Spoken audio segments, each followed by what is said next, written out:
Hello there, Michelle G here, Bendy, Stitchy. My pronouns are she, her.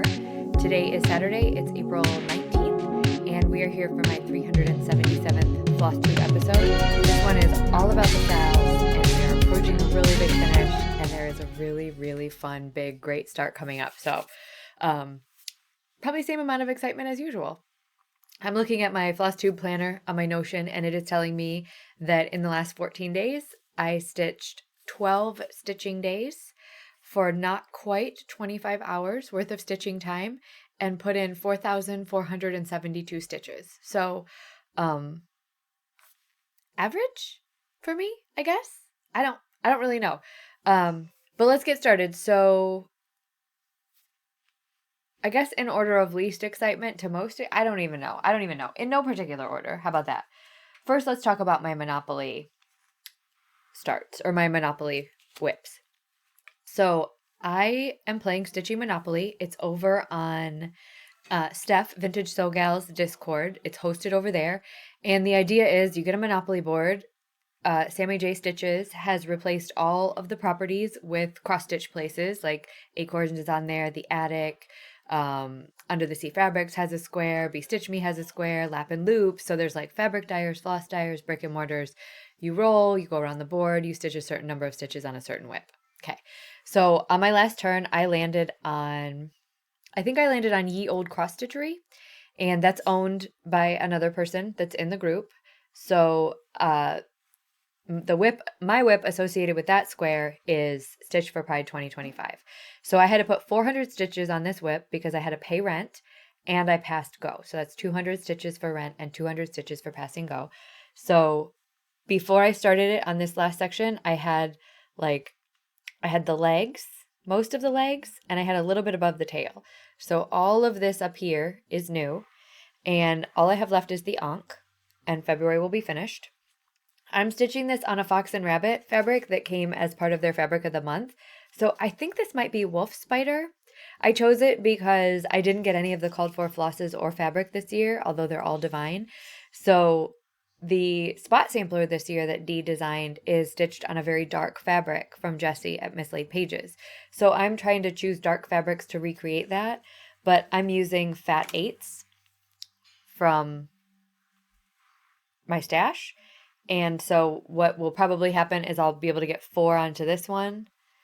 And I'm going to finish these in the journal, so don't worry about being all wonky. But I'll probably be able to get 4 onto this one, January, February, March, April. And then I'll choose another fabric. And it'll be kind of nice because then there will be like a common theme running through all of them. January, I stitched with an Almond M&M silk. And February is being stitched with Harmony from Stitchy Box. I could, like I said, all I have left is the ankh over here, probably a couple hundred stitches. I could just knock this out today and put it to bed and be done with February. But I'm kind of really liking slow rolling this. I don't think I'll get too far behind. But as I'm saying that, I'm like, oh, what if I get too far behind? Anyway, that is Stitch for Pride. That was one of my Monopoly rolls. The other Monopoly roll was, again, Contessa with Squid. This is Contessa with Squid by Omar Rayyan. The artwork is by Omar Rayyan. You can get it turned into cross stitch on... It's been so long. This is my oldest whip. I bought it from a company that I don't shop with anymore because they use so much AI art, and I'm anti that. But there are places, I think Unconventional X Stitch actually charted this too. This art is super cool, Omar Rayyan. I call this Josephine and Humphrey. I named the lady and the squid.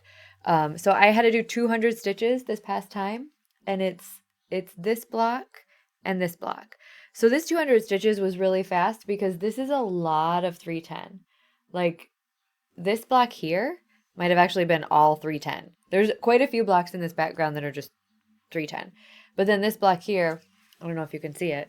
It has some, yeah, you can see it. It has some, like there's a very shadowy tentacle in there. So it's kind of like this bottom edge of a tentacle that I'm working here. So, or it's more likely it's like this top edge of the tentacle that I'm working here. So the way I'm doing this is one block at a time, like diagonally. So I'll go up, up, up. And then the end of the piece is actually, I think, right at this diagonal line. So I have 10, 20, 30, 40 more stitches to go across, but a lot more because I'll be doing it diagonally. So I don't know. It's been a long time since I've worked on this consistently, and I'm still not, I wouldn't say I'm working on this consistently, but I am working on this. I've touched this more times in this year than I have in the past 2 years combined. So thank goodness for Stitching Monopoly. And I'm using this on Pattern Keeper. If you stitch full coverage, and you don't use Pattern Keeper, if you're still married to paper charts, I held on to them for a really long time. I just highly recommend my stitching time really sped up using Pattern Keeper because you don't have to. I used to like go line by line searching for my motifs and I would still miss some. Pattern Keeper highlights them for you. So there's Josephine. Once I get over to here and all the way down to the edge, that's the whole first row of this piece done. And I started it in 2018. So I'll never finish it. And I'm okay with that. I don't think she's really a piece that I need to finish, honestly. Like, I'm fine with her never being finished. My last whip that's not a start. Yeah, my last non-start stitching whip is Abra Lowney, 1825. And I have to tell you, like, let me pull up my Canva because this piece is almost done. Like, we are pushing a finish on Abra. I said I was going to do it. I said I'm going to finish Abra in April. So this is Abra Lowney, 1825. This up here is how I have her divided up for the Divide and Conquer Sal. So this fortnight, I finished section 7, section 8, which is a big tree, and section 6, which is this plant wasn't done yet. This basket was. So now all I have left to do is this line of Bargello right here, and then the satin stitch border all the way around the outside. Quote, all I have to do, right? That still feels like a lot. But look at how I've been working on this strand a day since March 9th. And look at how close she is. This is stitched on 40 count vintage country mocha with my own conversion. This is absolutely, everything on this is uncalled for. So it's mostly... it's got gentle arcs, it's got classic colorworks, color and cotton. I think that's mostly it. There might be one random floss in there, but mostly I was able to kit it up from those dyers, and it's fairly true. So this morning, I finished these 3 white flowers, and I did this little bit of the triangle border to get it started, and I did this beginning line of Bargello, and that took me about an hour. So I have to bring this line all the way across. And then this is actually a triple line, so it'll go green, white, brown. And then all I'll have left is this triangle satin stitch border that goes all the way around the outside. And I don't know, I think maybe 5 or 6 more hours on Abra. And she's done. And she is this is my second oldest whip. Josephine is my oldest. Abra is my second oldest. It's wild. She's my only whip left from 2019, I believe. Let me consult the Notion. Abra is my only whip left from 2019. Josephine's my only whip from 2018. She's going to be a whip for another 50 years. Abra is my only whip left from 2019. From 2020, in 2020, I started my own spot sampler, and I have to say I have 2 motifs on that. I'm doing terribly. Medium even has a sal that entails choosing motifs that are special to you in a number that's special to you and putting them onto a motif spot sampler. I said I was going to participate in that. I haven't touched that. So I think actually when Abra is finished, in her place on my whip list for Monopoly, I'm going to put my own spot sampler just to get it in the rotation, because why not? And then the next oldest whip after that is Pandemic Sampler, and that was started in 2021. I have Pandemic Sampler, Cryptid Sal, Hex Hotel, Walk Fast Sampler, and Dakir Shawl from 2021. So I have quite a few left over from 2021. I only have 1 from 2022. I have 1, 2, 3 from 2023. And 1, 2, 3, 4, 5 from 2024. I only have 20. I only have 22 whips. So Abra Lowney, I'll finish her this weekend. I'm going to finish her this weekend because I have a couple of sals that I want to get started on, that I want to like do the next step on, but not until after I finish Abra. She is my absolute focus piece until she's done. Do not cross go. Do not collect $200. Do not cross go. Do not put in 200 stitches is what I should say. Okay, so then I have 2 more stitching whips, and these are the sals that I mentioned that I want to get back to. So my first whip that is a sal. This is the Wings of Spring sal from from Pony Stitcher. Mila is Pony Stitches on Instagram. Her company is Velvet Pony Stitches. And this is my first part. Mila reached out to me and said, "Do you want to stitch the sal?" And I said, "Do I want to stitch the sal?" I've off and on been a member of her Patreon. I love her style. Velvet Pony Stitches on Instagram. I'll link her, or on Patreon. I'll link her down below. But this is on another piece of that Fox and Rabbit Fabric of the Month. It's just a barely mint. I've been calling it barely mint. Because if it has a name, I don't remember because I gave the name. I share these fabrics with Anna, and I gave the name part to Anna. But this is part 1, all finished, and then part 2 is out. Again, this is part 2. So another smaller butterfly down here, and then like a beetle or a moth. I think it's a moth down here with another little flower. So I'm really excited to get that done. This is the called for DMC. I'm doing this in the not called for fabric with the called for DMC because I just love Mila's colors. Like, these are not colors that I would ever choose, and yet I love stitching with them. And then my needle minder is from Jasmine Knitting Nurse. They stitched a bunch of these and brought them to Stitch North last year on Jessie fabric. So I really do want to get to this. And it's nice because this sal comes out every 2 weeks. So I actually stitched up this butterfly, and then I had a whole second week of stitching before the next part came out. And that was nice. I have another sal that I started. This is called the House of Book Dragons mini sal. This is on the Stitch Crypt's Patreon. So I'm still on part 1, but this is what part 2 looks like. So part 1, we got the outline of the house. We got basically all the brown, except the pot. So all the brown outline of the house. And then part 2 is the pot and the plant. So I am a little behind on this one. But you can see like there's a lot of fill-in up here that I haven't gotten to. I got the first color of brown done all the way around. And then there's this second color of brown, which is probably the bulk of the stitching in this drop. And then there's the lightest brown, and then there's 3 colors of gray in the roof. So I'll finish those, and then I'll go back and stitch the plant or the pot, and I'll do the plant. And then hopefully maybe I'll get that all caught up. This fabric is a 40 count Verdal from Jody of Steel City Stitchers. I've had this in my stash since this was the first piece of Verdal I ever bought and the first piece of Jody I ever bought. So I had it in my stash for so long that you can see where it was folded over one of those comic book cards to put in my stash. You can see where the sun faded it. So keep your fabrics in a cool, dark place because the sun faded this fabric. But I also think that it kind of goes with the piece, so I'm not that mad about it. But I would also like to catch up on this.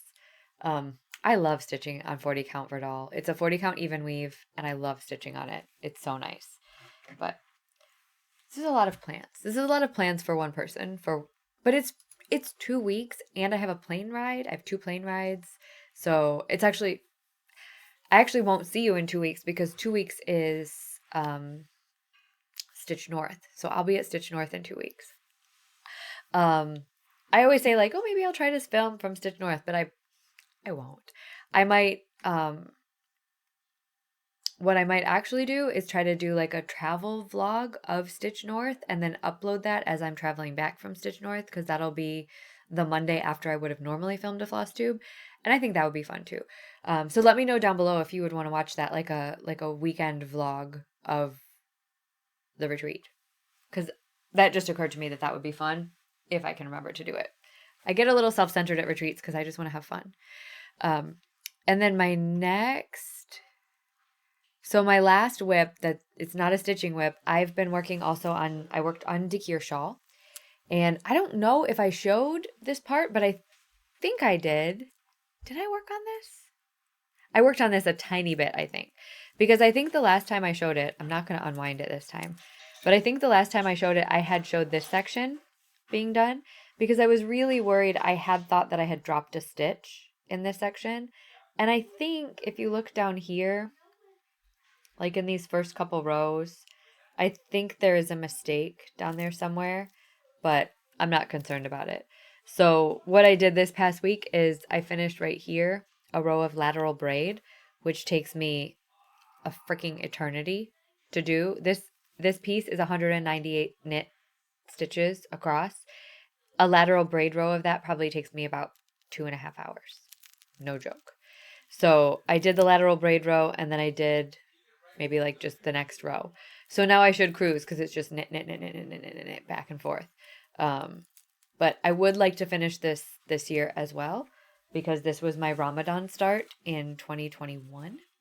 So she just turned 4 years old, and I would very much like to have her off the needles. She's been a labor of love. I'm not mad about her.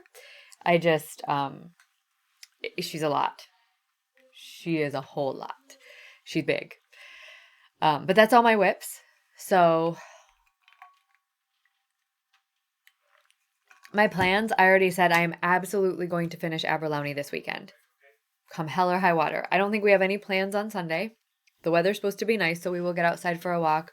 We're pretty busy today, so I'll edit the video, and then we have basketball for Rose, and then we have a party tonight to go to, but not busy tomorrow. So hopefully I'll be able to stitch a lot. Why can't I talk? And then once I finish Aberlowney, my next priority is to catch up on my 2 sales, House of Book Dragons and Wings of Spring. I also did one thing I didn't tell you is that I've been so focused on my strand a day with Abra that I haven't been paying attention to when I finish a color. So I'm going to color complete Abra from here on out as best I can. But these are all strands of colors from Abra that I've already finished, that I didn't even realize I had finished. So I get to go through and put these on my strand a day project, which I haven't touched in a while because I haven't finished anything in a while. But I have a pretty significant number of strands of floss here. So hopefully next floss tube, I'll be able to show you not only a finish on Abra, but a lot of progress. It's allergy season. A lot of progress on strand a day. There's like 5 colors there. You're not really seeing anything, but hopefully a lot of progress on strand a day as well, which I haven't picked up in a while. Okay. And then super exciting, my Stitch North start is going to be, oops, not that. That's not it. It's this. My Stitch North start is going to be Agnes Cairns 1815. This is from Hemlock and Rye Stitchery, which is the design house of my friend Julie, Kansas City girl in a Colorado world. Julie actually designed this in 3 weeks. She charted this and stitched it and got it released as a design. Never have I ever. Just not this size. She big. This is a fabulous sampler. Julie's model is stitched in DMC on 40 count baked clay linen from Fox and Rabbit. And we are all starting this on May 6th for Karen Kirk's birthday sale. So Karen of Fox and Rabbit, her birthday is on May 6th, and she's hosting a big birthday sale, and she chose Agnes Cairns, which I love. I'm going to be stitching Agnes on a piece of 40 count Newcastle from Color and Cotton. This is a limited edition fabric. It doesn't even have a name. It's a limited edition fabric from like 83 years ago. It came in a Halloween box that I got from Color and Cotton. I've tried to stitch on this 100 times. It's a beautiful fabric. So here's the fabric. It's a little bit more mottled than baked clay, and it's a little bit lighter than baked clay. So baked clay is like it's baked clay. That's what the color is. So this is a lighter, more mottled version of it. And I went ahead this morning and did a mostly silk conversion. So it's 7 colors of DMC. Agnes is 7 colors of DMC. And I have here 2 Stitchy box silks. I have 3 Dinky Dice silks. I have 1 almond M&Ms. And then hiding here, I have a Roxy Floss Co. cotton. And I think, hopefully, I have enough of all of them because Julie was kind enough to tell us. So she stitched her model on 40 count. And on 40 count, she needed 2 skeins of this color, this green color, which is DMC 3362, but for me is Dinky Dice Coranda. And then she needed, you might need 2 skeins of the red, which I chose Dinky Dice Cardinal. So if you want to play along with Agnes, I will put up this conversion on my Patreon in front of the paywall, so you can have the conversion for free if you love my conversion. These 2 silks are available on Dinky Dice on Stitchy Box's website. I'll put links. These 3 are still part of the regular Dinky Dice lineup. I will check on the almond M&Ms. This is berry blue. I can't imagine she stopped making this color because it's beautiful. And then I'll also check on, this is Roxy. It actually might be Leo and Roxy because this is from the Christmas box. This is Leo and Roxy on holiday. So I don't know if this made it into the final line, but if it didn't, then you have my whole conversion sans the coral color. But I'm really excited to get that started at Stitch North because Julie will be there too at Stitch North. So I love starting things with the people who, right, made it. All right. Purchases. It looks like a lot, but it's mostly Happy Mail. I say that every week. So I got I always forget the month. I think this is March. Silk of the Month Club from Stitchy Box. This is where I got that blue poppy that I'm going to be using in Agnes Cairns. Love that. Blue poppy. Love this color. Robin's egg. So pretty. Lion's tailed. I think this is my second skein of this. It's like a beautiful, perfect marigold orange. And then this one is called Driftwood.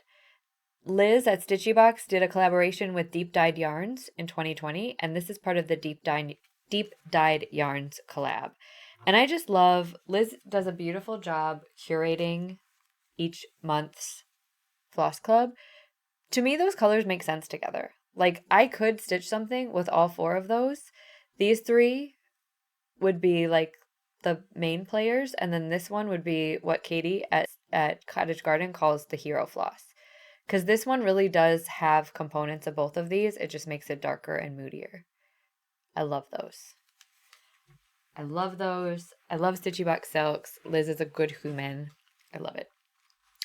And then I got, this was a purchase. This is the Darling and Whimsy Designs Dinosaur box. If you haven't opened your Dinosaur box or gotten it yet in the mail, don't watch this part. But spoiler alert, this is the pouch that came with it. So the whole thing fits in this pouch, which I love. It's super travelable. I also got that little zipper pull of that little dinosaur was part of the box. And I'll go through and try to show you everything. It's a lot. She packed a lot in here. So we got some dino stickers, which all of these things, the featured projects in this box are Quirky Quakers. So all of these accoutrements I'm saving to go in the journal with the Quirky Quakers. This is a print from Lydia Meiying, Meiying. Her website is hellomeiying.com. So that's a dinosaur print. Again, it's going on the journal. I have my cheat sheet here so I can tell you what everything is. These are super cool. These are 2 dinosaur cards that came in tea. These are vintage tea cards, prehistoric animals' T cards. Designs vary. And it has, like, this is an ichthyosaurus and a Hesperornis. That's not what we think an ichthyosaur looks like anymore. But, like, really interesting to see these old school designs. These are from, it doesn't really say. But there's 50 in the series, and now I'm like, do I have to collect them all? Somebody tell me no. Somebody please tell me no. And then we got these 2 cutie patooties. I'm going to share I'll share the Chupa Chups with Rosie, but I'm keeping the dinosaurs to put in the journal. It's going to be a theme. I'm going to say it 57 more times. This adorable needle minder. And the pink scissors to match. The fabric is,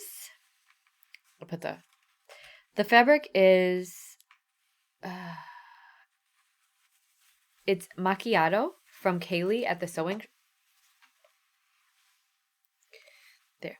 It's macchiato from Kaylee at the sewing shop, which is a really nice Ada. It's a 16 count. And then we got this little dinosaur woodcut. Again, straight into the journal. And then we got three Quirky Quakers and 3 Cottage Garden thread duos. So we got a Quirky Quaker T-Rex. I can't show you because they're just the patterns. So a Quirky Quaker T-Rex, and this thread duo from Cottage Garden is Compost and River Gum. We got a pterodactyl, and the pterodactyl is Bronia and Mercator. I don't know if I'm saying Mercator or if it's Mercator. I don't know if I'm saying it right. And then my favorite dinosaur, the Stegosaurus, because he's just so sweetly dumb. Cottage Garden Threads Cactus and Pumpkin Seed. So, like, how good are these? I'm super excited for the pterodactyl. I'm super excited for all of them. But, so that's the dino box. I don't think I missed anything. Oh, I did. Look, this is my favorite thing. We got a little 3D printed, how did I miss him? We got a little 3D printed dinosaur fidget. He's just a friend, and he just sits on your hand, and you can just, he's like one of these guys that just fidgets around. He's probably, like, I'm not going to lie, I think consensus is he might be most people's favorite part of the box. I'm not totally sure, but, like, he's pretty cute. He's pretty cute. So this box was wicked affordable. And Deanna did a fantastic job curating it. Her next box is going to be a cottage core box. And gosh dang it if I don't have to. I need to hurry up and stitch this one so that I can feel good about signing up for that one. Because I just don't want to miss any. I love supporting her because she's my friend. But even if she weren't my friend and I didn't love supporting her, like, this is a good box. So I've been thinking a little bit about doing boxes, but I just feel like now I'm intimidated slightly by the thought that Deanna put into hers. Not in a bad way, but just like, this is really beautifully done. And so simple and so compact, and like that little dinosaur fidget, this little guy is everything. I want to raise my mic up and set him on top there, so he just, there. Now he just lives there. He's part of the show. All right, I'll get Rosie her suckers soon. Okay, and then what else did I get for Happy Mail? I can't remember if I showed this last time or not, but Holly and I, we have traded. I need to send her my pattern. We have traded patterns. This is Threadworks Night Garden palette from X Stitch the Rainbow. This is Holly's Night Owl. I love this owl. So I really, really, really want to stitch. I'll put a link down below. I finally got all of the borders up. I really, really, really do want to stitch my borders and get on to stitching these. But you can see I just make a lot of plans. So it's in the works. I want it to happen. Like I haven't put it away. It's like right over there. I can see it. But thanks, Holly. And if any other designers want to trade, Night Garden designs, hit me up. And then my other Happy Mail is I'm in another round robin. This one's super fun. It's being hosted by my friend Donna at Stitch X Love. And the difference with this one is there's 12 of us in the group. So 8 people's projects are mandalas. And then there's 4 of us who chose big ink circle samplers. So we will all stitch on 2. That's not true. Donna has it figured out. We'll all stitch on a couple mandalas, and then we'll all stitch on the big samplers too. So I don't know whose this is actually. So I have to go back and look through the group. But this is Growth Rings. And this is being stitched on 20 count Aida. It's really soft and beautiful. And we are using Vicky Clayton silks on these. So it's Exemplar. Oh, it's dark flannel and yawning morning. So all this dark is the dark flannel, and then these highlights here are yawning morning. So there's no like instructions with this one. Michelle, is this yours? This might be Michelle's. Anyway, I have to figure out like, am I doing another one of these? Am I doing another one of these guys? Am I like going over here and doing that guy? Am I doing this middle section? Are we meant to do like the whole thing? Like, am I meant to do the middle section and the next guy? I don't really know, because there's like this middle circle is stitched and one of these petals. So there's like this whole thing. Am I meant to do that whole thing? Maybe I could. It would be beautiful. The motif inside that is stunning. I just don't know. So I'll figure out whose this is and message them and be like, what do you want me to stitch? Because it's gorgeous and it's going to be good stitching. I just have to figure out which quadrant I'm going to stitch based on how I cross my X's. Oh wait, these might already be crossed in 2 different ways. Perfect. If you're ever in a round robin with me and you get my piece and you're like, oh no, I don't know which way to cross my X's. Cross your X's whichever way is comfortable for you. It doesn't matter to me. I actually like it. Number one, I don't think you can actually tell when your project comes back and the X's, quote, aren't all crossed the same way. Oh, maybe it says in the card what I'm supposed to do, eh? Oh no, this card is from Donna. She sent 2 stickers that say weirdo. It's a sticker and an iron-on patch. It's really nice. Okay. Okay, but I'll figure that out. It's also on my list of things to do, right? Okay. Other happy mail. Stitchy Pros Night Owl. Oh, I got some books. So, woof, a publisher reached out to me, and this used to happen more often. It doesn't happen quite as often anymore. But a publisher reached out to me and said, hey, we published a book that I think you would like. Do you want a copy? And then she also said, do you want me to send you a copy to give away? So I said yes to both. So this isn't the book that she reached out about. She reached out about Quaker Samplers, The Ultimate Collection of Traditional and Modern Designs by Leslie Wilkins from Search Press. It was the person from Search Press reached out to me. And then she also said there's a book coming out called Crafting Through the Wheel of the Year, I think. And she's like, I would love to send you that once it's published. It's not quite published yet. And I said, yes, please, 100%. But then she also said this one. It's heavy. This is called Contrast in Crewel Embroidery. And I've never done crewel embroidery, but I do very much admire and like looking at it. But the cool thing about this book is they show you the same design, but on 2 different fabric. Like this is what the design would look like on a light fabric, and this is what the same design would look like on a dark fabric. Now they do change the colors, I think, but this book is just, it's strictly eye candy. There's patterns in here that I'm probably not going to stitch, but like, I mean, I would love to be able to stitch that, but it's just, there's no way on this earth that I would ever, well, I guess I shouldn't say that. Right now, it doesn't seem like I have time in my life for this. However, I'm going to put it on my bookshelf as a maybe later project, because it does show you like, it shows you techniques, right? Like how to do it and everything. So there's a lot of good learning in here. And the patterns are in here, and it shows you, like, if you've never seen a crewel pattern before, not Cruel, but Crewel. It's like an embroidery pattern where it shows you like this is the shape and this is the number of the stitch that you put inside that. They're just really pretty. Like, look at this fish. They're really pretty. I don't know, man.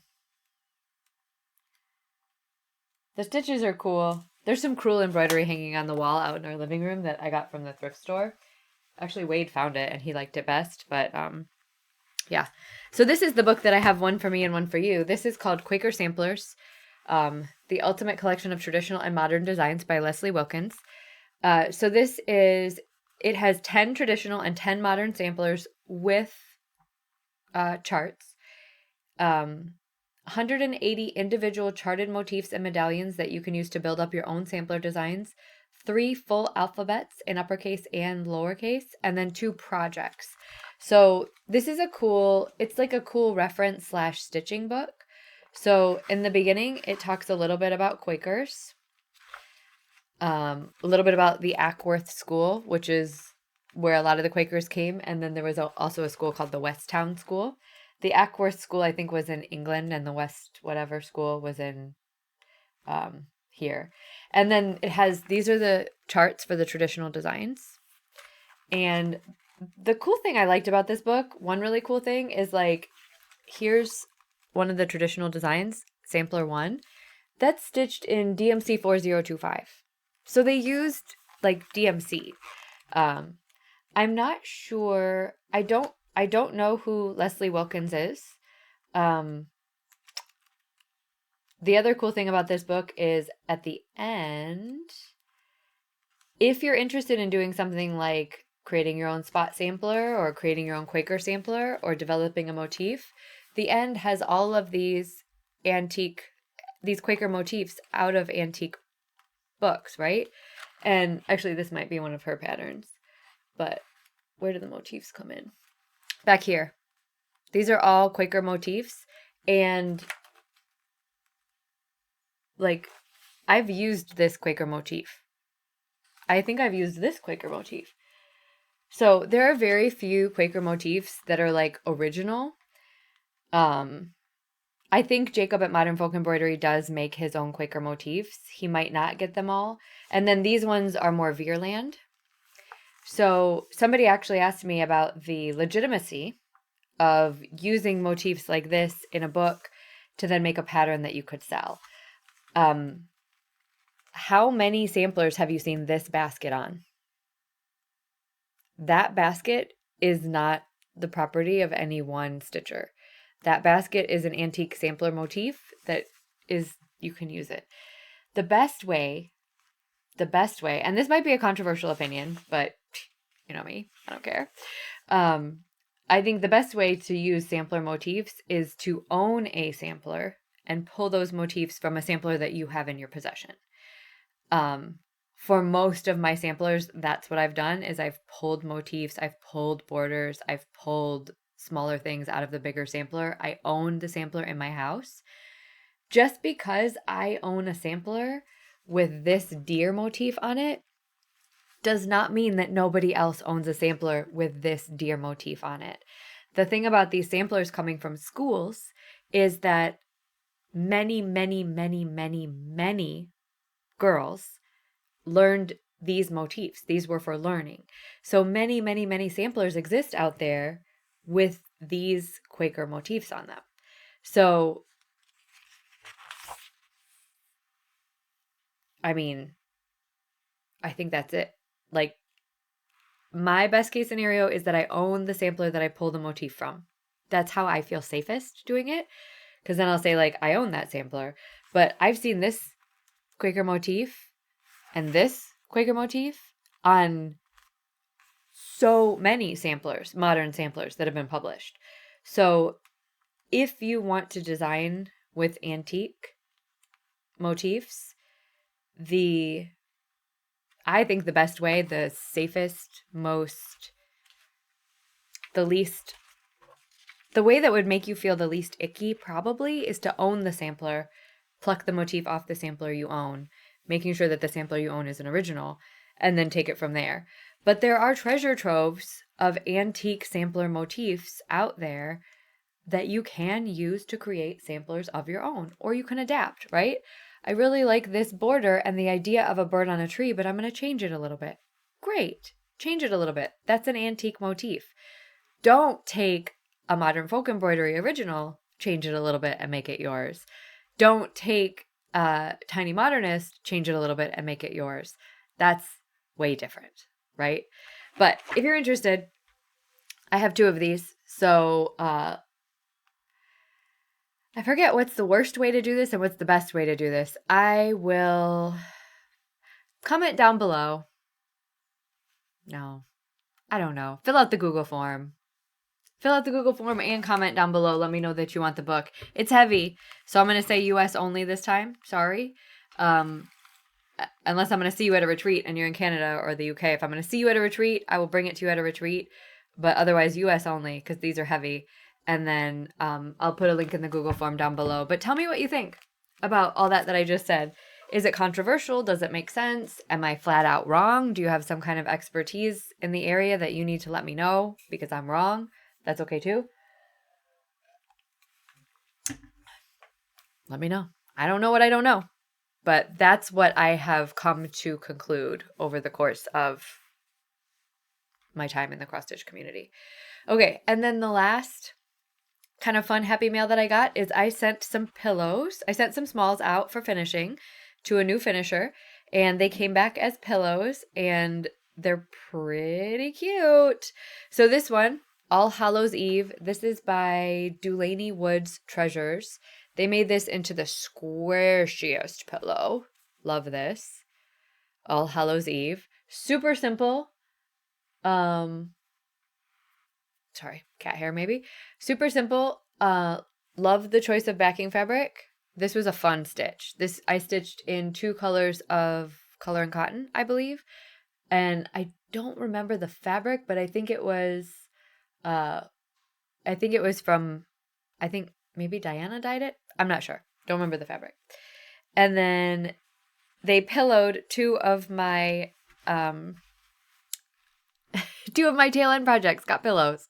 So this one I think I'm gonna have to like add a lace border or something on the top. But look how fun! I can just make a whole little bowl of tail end project pillows. Like, because what am I gonna do with these? They're a little bit too big to go into a journal.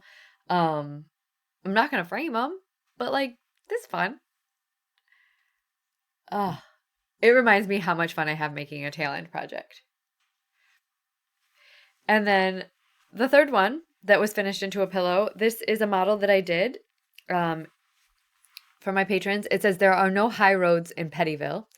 And this is just done in 3 colors of DMC on Fox and Rabbit. I think it's Saltbush. Saltbush, I said baked clay is probably my second favorite fabric from Fox and Rabbit. Saltbush is my favorite. So baked clay from Saltbush. Baked clay from Saltbush. Saltbush from Fox and Rabbit. This was a Patreon chart. I'll release it. It's so simple. There are no high roads in Pettyville. It's got a fun little border. This was a fun stitch. I stitched this, I think, on the Floss Tube at Sea Cruise. So, that, and then, yeah. Just fun little pillows. That's it. I should get a sewing machine and learn how to finish pillows myself so I don't have to send them to people to finish, but I'm just not going to do that.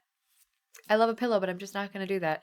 So I budgeted in to get them finished because, I mean, I don't know, maybe. I'm looking at them and I'm thinking like, could I though? But then, could I? Maybe. Do I want to take the time? No. That's what it is. I just want to stitch. Okay, so I'm checking and I think I covered everything. So all that's left is my tarot card, of the day, spoiler alert, and the book that I'm reading, which is gruesome. So if you want to hang on for those, please do. And if not, then I will see you. Maybe I'll do a vlog from Stitch North. Let me know down below if that's something that you would be interested in watching, and I'll make my best efforts. It tends to be like really good on the day of travel, and then I get to retreat and I'm like, oh my god, it's all the people, and then I forget to vlog. But let me know and I'll try to set an alarm and like make a concentrated effort to vlog. My patrons can tell you exactly how well that's probably gonna go. But also let me know what I should name this little guy. because I think he's just going to sit here on my microphone from now on my floss tubes. Or I could move this down and put this up here so you see. That's probably better. That way you see less of the microphone. Anyway, let me know what his name is, because I think that. Okay, I'm going to talk about my tarot card. If you're not into it, I'll see you later. Have fun with whatever stitching you're doing and make more plans than you could possibly stitch. See you later.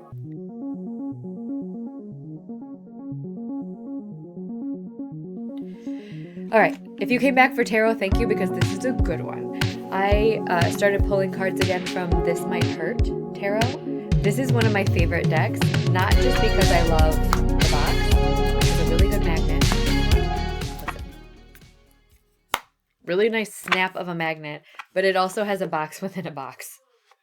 And then the bottom of this box lines up with the art on that. Like, this whole deck is wicked well thought out. So today, before I could even start to shuffle, two cards jumped out together. I got the Eight of Cups and the Two of Swords. So this reading together is really interesting. And it's super interesting to me right now because I don't really feel like my life is in this place. So it's kind of making me look around going like, is there something I should be leaving behind? Is there a decision that I need to be making?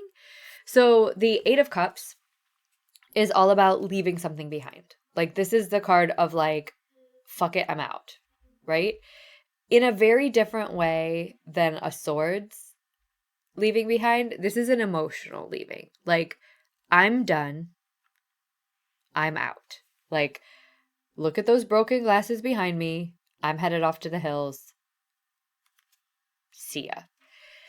The Two of Swords is about being kind of torn between two paths to make a decision, but this is a very intellectual card where this is a very emotional card, right? So the idea, and this is what I love about tarot so much, is like these two cards together make sense to me because I understand each of them individually quite a bit. And that was also kind of a nice way. That was a nice realization this morning when these two cards fell out of the deck. I was like, oh, I know what these mean. So like, you might be struggling with a difficult intellectual decision about whether or not to walk away from a very emotional or heartfelt situation. This card really wants you to be like, fuck you, I'm out. This card really wants you to be cautious and remember that all you have to do is take that blindfold off in order to see the path clearly. So this situation might take a little more thought than just, screw you, I'm over it. Right? So, big emotional decision. You want to leave everything behind.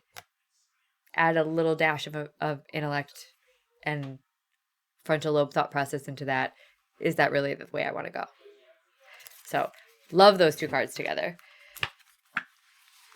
And then the book that I'm reading was recommended by my friend Kelsey, who is Rose's volleyball buddy's mom.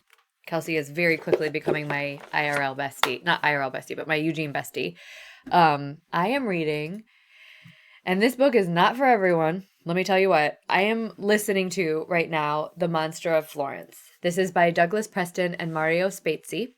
And The Monster of Florence, it's a true story. So this is a true story. This Monster of Florence was a serial killer in Florence, originally thought to have killed in the 80s. But the more I get into, I'm like 25% of the way, almost 30% of the way into the book now, and it looks like he's also tied to a crime in the 60s. And it might be, so the Monster of Florence, he was a serial killer, and what he did is he killed young couples who were having sex in their cars around the Florence area. And I was like, at first I was like, damn, why were there so many people having sex in their cars? But understanding that I am not Florentine, the author explained it, Douglas Preston and Mario Spezzi are both journalists. Mario Spezzi is the journalist that covered the original crimes. Douglas Preston moved to Florence later on in the 2000s, I think, and met Mario Spezzi, became like fascinated by the story, and rewrote the book with him. Douglas Preston explains that in Florence in the 1980s, you lived with your parents until you got married, and then you moved out and got married, and you lived with your parents, so they were always home and you were always there with them. So there was this, it was not culturally abnormal to meet up with your fiance, go out to the movies, go out to the club, go out to a lane in the olive fields or whatever, and have a little funsies in the car, right? So culturally not weird for this many people to be having sex in their cars every summer. Got it. The monster of Florence killed and mutilated these couples, at least one every summer for years and years. So, it's graphic. The book is quite graphic. It's very triggering. Can be. I'm getting the impression that the monster of Florence hates women. And that's all I'm going to say about that. I'm really excited about this afterword on the shocking link to the Amanda Knox case. I don't really remember who Amanda Knox was, but I know I'm not like a huge true crime aficionado. But my friend Kelsey, she said her husband said that she could recommend, because she's a voracious reader and he's not. Her husband said she could recommend 5 books to him, and this was one of them. So I was like, okay, I gotta see. So, anyway, so far so good. It's graphic and it's disturbing. It's not like a fun haha read, but it's very interesting. And just like the lengths that the community was going to like make it make sense, and then how badly they blamed people, and maybe the monster was one person, maybe it was 3 persons, maybe it was 4 people, maybe it was Mario Spezzi, but also the book Hannibal, the inspector that investigates Hannibal Lecter in Florence. The author of Hannibal actually wrote The Monster of Florence into Hannibal because it was such a big deal in the area. So in Hannibal, the investigator that investigates Hannibal Lecter actually is the same person that solved the Monster of Florence crimes, right? So he's got some chops. And I think I completely missed that because I didn't get this cultural reference of the Monster of Florence. But anyone reading Hannibal who lived in Italy or knows about this case understood immediately, like, oh, this investigator's good, right? Because this was a it seems to have been a very tough case. But okay, so I'm listening to that, and that's all I've got right now. This little guy's name is Walter, because that's Deanna's last name, and because that was the first recommendation of my patrons. So this is Walter in honor of Deanna, and he will be my co-host from now on, if I remember. And I'll put him right there. He'll just sit in the foreground and be out of focus and chill. All right, that's all I've got. Let me know if you want to vlog. I will have my trading deck, so I'll be showing trading decks, and I will probably whip through a couple of audiobooks on the way to and from Stitch North, so there'll be lots of book talk also. Anyway, the sun came out, it's getting beautiful outside. I'm gonna go hang with the fam, and I'll edit this up, and I will not wait until a week and a half to post it this time. So thank you for hanging out. If you made it this far, I appreciate you.